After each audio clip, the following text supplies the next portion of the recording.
Hi friends, this is Shubhotra from Chandela Astrology. Thank you for joining me. आज हम लोग एक बहुत ही इंटरेस्टिंग टॉपिक के बारे में बात करने जा रहे हैं जो कि थोड़ा सा एस्ट्रोलॉजी से हटके है और एस्ट्रोलॉजी भी है बहुत एक इंटरेस्टिंग पार्ट है। वो है Rafales connection to India's luck, यानी राफेल जो इंडिया में आया है, 5 फाइटर जेट जो हमने खरीदा है, वो इंडिया के लक के ऊपर उसका कैसा असर पड़ेगा और उसका astrological discussion. So this is a very interesting discussion. इसके बारे में हम बात करेंगे, चर्चा करेंगे, बृहद चर्चा करेंगे। खास कोई इसके बारे में एस्ट्रोलॉजिकल सिग्निफिकेंस के बारे में शायद आप लोगों ने ज़्यादा देखा नहीं होगा। देखिए, सबसे पहले 2 चीज़ें क्लियर कर देनी चाहिए। फर्स्ट एंड फॉरमोस्ट इज ये राफेल के बारे में ही क्यों बोल रहा हूँ। देखिए, सबसे पहले एस्ट्रोलॉजी का एक बहुत बड़ा इंपॉर्टेंट पिलर है, वो है इवेंट्स, यानी घटना। और एस्ट्रोलॉजी को अगर समझना चाहते हैं हम लोग, और किसी भी कोई भी स्टूडेंट हो या कोई भी एस्ट्रोलॉजी एंथुसियास्ट हो, if you wants to understand astrology, I think he needs to take care and look at the events very in a very detailed manner and observe them and उसको planets के movement के साथ अगर वो attach करें तो बहुत सारी चीज़ें बाहर निकल के आती हैं, इंटरेस्टिंग चीज़ें जो शायद हम इग्नोर कर जाते हैं। ऑब्वियसली राफेल का आना इंडिया के एयरफोर्स के लिए बहुत एक इम्पॉर्टेंट अचीवमेंट है। बहुत दिनों बाद हमारे जनरेशन को, एटलीस्ट मेरे जनरेशन के सामने, एक ऐसा एयरक्राफ्ट की सीरीज आई है, एक ऐसा इवेंट हुआ है जिसको डिसाइफर करना बहुत इम्पॉर्टेंट है। और मैं ये समझता हूँ कि एस्ट्रोलॉजिकल पॉइंट ऑफ व्यू से भी इसको देखना बहुत ज़्यादा इम्पॉर्टेंट है और बहुत इंटरेस्टिंग भी रहा। अभी हम जब पीपीटी में हम देखेंगे तब देखेंगे कि बहुत सारी चीज़ें जो हम इसको डिकोड करेंगे तो सामने निकल के आएंगी। दूसरी बात, मैं एक चीज़ साफ कर दूं कि ये वीडियो कोई पॉलिटिकल एफिलिएशन नहीं है, कोई पॉलिटिकल प्रोपेगेंडा नहीं है। मैं किसी भी पॉलिटिकल पार्टी की तरफ से नहीं बोल रहा हूँ। एक बहुत एक इम्पॉर्टेंट इवेंट है, उसी बारे में मैं बात कर रहा हूँ। ठीक है, तो आइए देख लेते हैं, उस चार्ट को देखते हैं और उससे पहले थोड़ा सा बैकग्राउंड चेक करते हैं क्या हुआ है, कैसे हुआ है। 29th of this month Wednesday को 5 राफेल एयरक्राफ्ट्स हमारे इंडिया में उतरे। 2 दिन पहले वो उड़े थे फ्रांस से, डसॉल्ट बोल के जो कंपनी है उसी के एयरपोर्ट से, और ये 29th को उतरे हैं। तो इस बारे में ज़रा देख लेते हैं, बहुत ही इंटरेस्टिंग रहेगा इसको, और लेट्स सी। ऑलराइट, और before we start seeing this, एक चीज़ मैं आप लोगों से कहना चाहता हूँ, प्लीज़ इस वीडियो को share, bell icon, subscription, like वगैरह, ये सब में अपना एनर्जी मत वेस्ट करिए। एक सिंपल एस्ट्रोलॉजिकल डिस्कशन है, एक बहुत ही इम्पोर्टेंट इवेंट के बारे में, बस इतना ही है। इसको देखिए, फिर अगर आपको अच्छा लगे तो ज़रूर मुझे बताइएगा कि आपको कैसा लगा, ताकि मैं और भी वीडियोज़ ऐसे बना सकूँ। ये वीडियो एक डिस्कशन का पार्ट है जो कि मैं लाने की कोशिश कर रहा हूँ, वो एस्ट्रोलॉजी फॉर ऑल। बहुत सारे मेरे दोस्त हैं जो मेरे को बोलते हैं कि एस्ट्रोलॉजी एक बहुत ही एक कॉम्प्लिकेटेड साइंस है, हमको तो समझ में नहीं आता, हम विश्वास भी नहीं है। बोले कोई बात नहीं, आप विश्वास करें ना करें, अगर हम सिंपल इवेंट्स को, एवरीडे इवेंट्स को भी हम एस्ट्रोलॉजी के साथ जोड़ें तो बहुत ही इंटरेस्टिंग चीज़ें बाहर निकल के आती हैं, जो कि जिससे हम सीख ले सकते हैं, लेसन्स ले सकते हैं और अपने काम पे और ज़िंदगी में उतार सकते हैं। ठीक है, चलिए देखते हैं कि ये कंपेयर करते हैं और पूरी चीज़ को थोड़ा थोड़ा समझने की कोशिश करते हैं, ताकि हमारे सामने इस पूरे जो राफेल का आना हुआ और वो इंडिया के लक के साथ कैसा जुड़ा और आगे जाके क्या हम एक्सपेक्ट कर सकते हैं। Alright, let's see those points. Okay, आप मेरे स्क्रीन को देख रहे हैं इस वक्त। So basically the discussion point is it's a part of the discussion called topics covered in this in this video is astrology for all right। तो discussion point हमारा है कि Rafale fighter jets and India's luck connection, यानी Rafale fighter jets जो हम उतरे हैं, जो 29 को हमारे यहाँ पर 5 राफेल जेट्स मिले हैं। ये मेरे ख्याल से और भी आएंगे, बट हमने कुछ फाइटर जेट्स पहले ही मंगा लिए हैं, स्थान, काल, पात्र और स्थिति को भांपते हुए। खैर, ये बहुत अच्छा मूव है और इसमें एस्ट्रोलॉजिकल डिस्कशन क्या हो सकता है उसके बारे में ज़रा देखते हैं।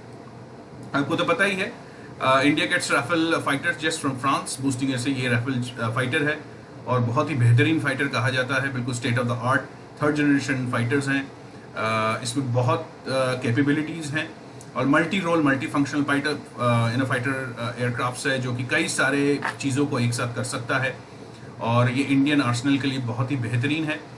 काफ़ी टाइम से इसका नेगोशिएशन हो रहा था, मेरे ख्याल से 2016 से इसका नेगोशिएशन चल रहा था, अब जाके हम लोग इसके ऊपर काम कर पाए हैं, ये मतलब ये फाइटर्स हम एक्वायर कर पाए हैं। बहुत ही फैंटास्टिक चीज़ है। और मैंने तो अपने लाइफ टाइम में ये पहली बार हुआ है कि इस टाइप के आर्सनल और इस टाइप की फाइटिंग कैपेबिलिटीज़ हमारे इंडियन एयरफोर्स को जुड़ते हुए देख रहा हूँ। एक बहुत अच्छा इवेंट है और बहुत इंपॉर्टेंट इवेंट है। आइए ज़रा देखते हैं कि इंडिया के चार्ट को लगाकर, मतलब इंडिया के बर्ड चार्ट को लगाकर, नेटल चार्ट को लगाकर कि ये क्या हमारे सामने, ये क्या क्या डिस्कशन चीज़ें, हम क्या क्या पॉइंट इसमें से निकाल सकते हैं।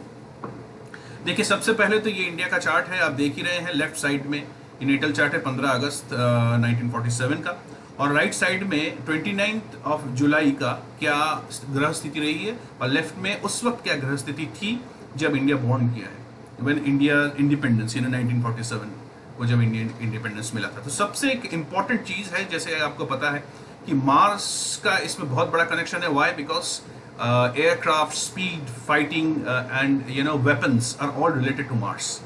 ओके, मंगल पर हम देख रहे हैं कि मंगल इस वक्त कर्क राशि हम देखते हैं, क्योंकि इंडिया का कर्क राशि है। तो हम राइट साइड में आप देखिए, तो यहाँ पर जहाँ पर मेरा माउस घूम रहा है वहाँ पर देखिए, ये मार्स है। और मार्स अभी मीन राशि में हर कुछ ही दिनों में ये केंद्र में भाव में आ जाएंगे।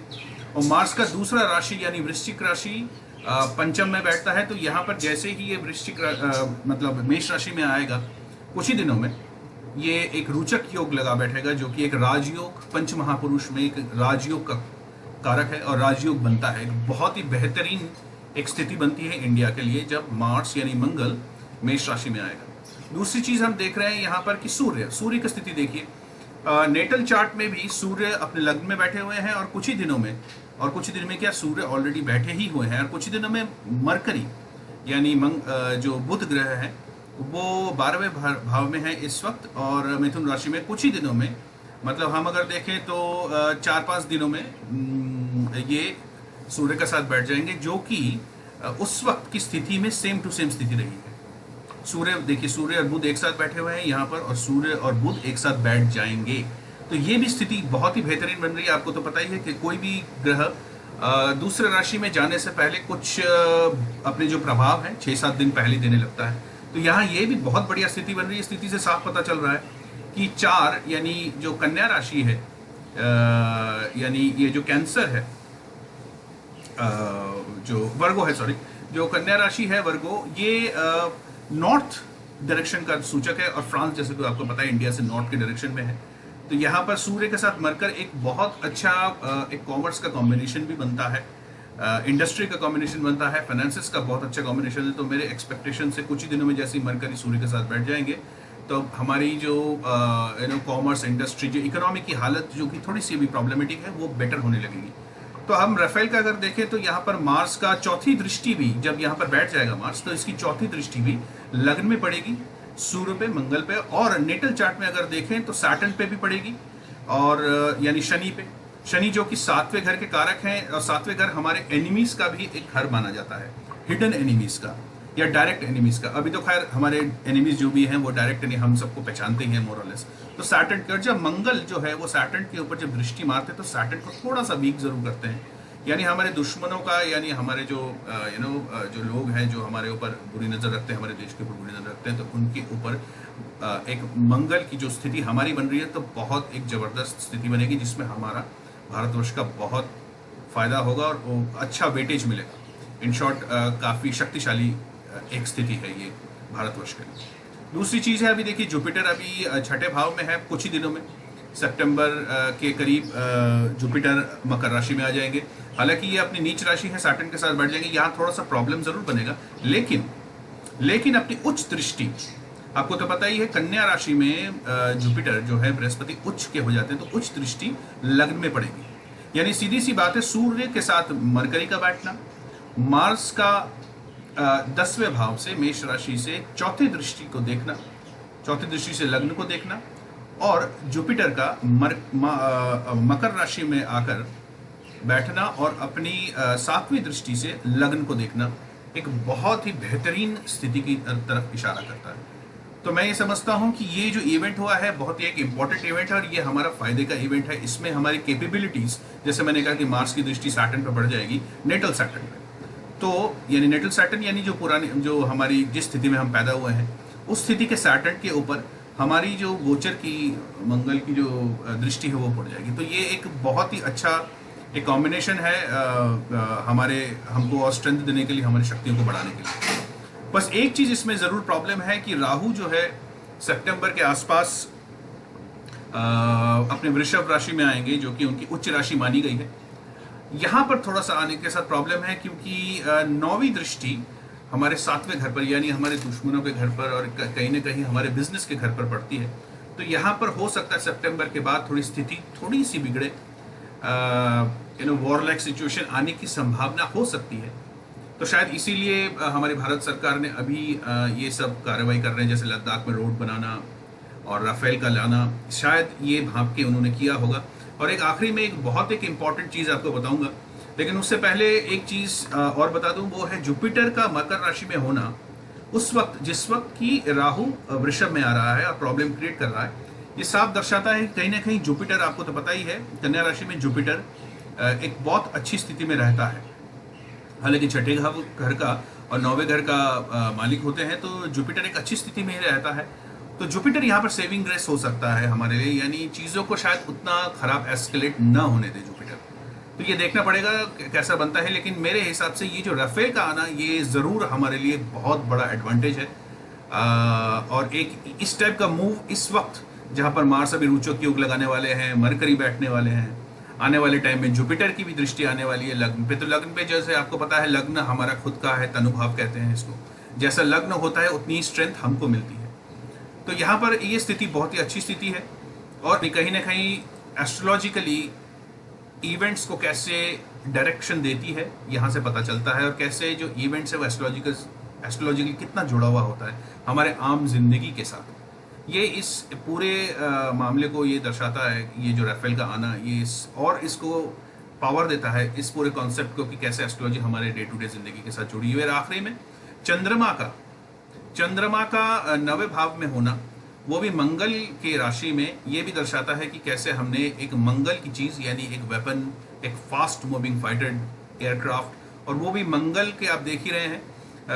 जो हमारा चंद्रमा है वो जुपिटर के पास ही, क्योंकि जुपिटर वक्री है इस वक्त यानी रेट्रोगेट है। सैजिटेरियस में सिंपल भाषा में समझ लीजिए कि जब किसी भी राशि में जब ये रेट्रोगेट होते हैं किसी भी भाव में, तो उसके पहले भाव का भी असर देते हैं। यानी हम कह सकते हैं जुपिटर यहाँ पर सैजिटेरियस में भी है और वृश्चिक में भी है। तो यहाँ पर वृश्चिक में अगर है जुपिटर, तो वो चंद्रमा के साथ एक बहुत ही फैंटास्टिक योग, बहुत ही बेहतरीन योग जिसको गज केसरी योग कहा जाता है, वो तैयार कर रहे हैं इस वक्त, और ये बहुत ही अच्छा है। तो आने वाले टाइम में शायद ये जो हमने जो खरीदा है ये इतना state of the art jet Rafale बोल के, ये हमारे बहुत काम की चीज़ है और हमारे फायर पावर को ज़रूर अच्छा करेगी। और क्योंकि अगर कुछ स्थिति बिगड़ती है सितंबर के बाद, और जुपिटर का 7वें भाव में होना सैटर्न के साथ, और मंगल का उस वक्त तो मंगल खैर आसपास ही होगा, शायद लग्न में आ जाएंगे मंगल, तो पूरी स्थिति देखकर ये कह सकते हैं कि हमारा पलड़ा ज़रूर भारी रहेगा, नो डाउट। अगर कोई भी ऐसे उल्टे सीधे हरकत करने की सोच रहा है तो हम लोग किसी भी तरह से वीक नहीं पड़ेंगे, और दुश्मन को अब उस जमीन से खदेड़ देने की पूरी क्षमता होगी, चाहे एयरफोर्स हो, नेवी हो या आर्मी हो, और पूरी क्षमता हम रखेंगे और हमारे सामने कोई टिक नहीं पाएगा। तो इसी के साथ मेरा ये डिस्कशन एंड होता है। Thank you for watching this video. अगर आपको कुछ लगता हो जो शेयर करने वाली बात, तो ज़रूर शेयर करिए, और जैसे मैंने कहा ज़्यादा सब्सक्रिप्शन, बेल बटन दबाना, लाइक करना, इन सब एनर्जी अपना वेस्ट मत करिए, ये सब बेकार की बातें हैं। तो thanks a lot and Jai Ravan, thank you very much.